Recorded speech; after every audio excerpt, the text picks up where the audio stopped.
പ്രചാര സഭയുമായിട്ട് പറയുവാണെങ്കിൽ 3 മിനിറ്റ് ഒന്നും പോരാ എനിക്ക് പറഞ്ഞു തീർക്കാൻ. അത്രമാത്രം പറയാനുണ്ട്.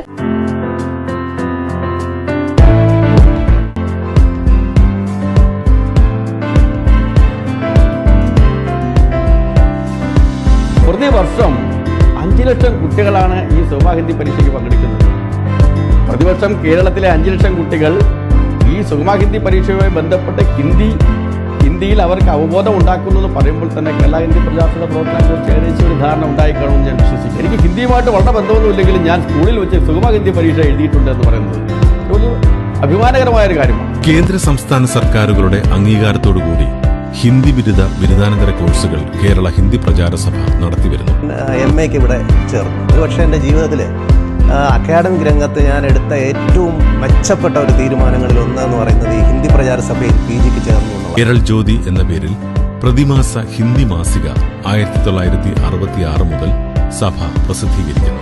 കേരള സാഹിത്യ കലാനിധി എന്ന പേരിൽ ഒരു അവാർഡ് കേരള ഹിന്ദി പ്രചാര സഭ നൽകി വരുന്നു. ഹിന്ദി പ്രചാര സഭയ്ക്ക് കീഴിലെ വിദ്യാഭ്യാസ സ്ഥാപനങ്ങളിൽ നിന്ന് പ്രതിവർഷം 40,000-ഓളം വിദ്യാർത്ഥികൾ കോഴ്സുകൾ പൂർത്തിയാക്കുന്നു എന്നത് തന്നെ വിദ്യാഭ്യാസ മേഖലയിൽ സഭയുടെ പ്രസക്തിയും പ്രാധാന്യവും വ്യക്തമാക്കി തരുന്നതാണ്.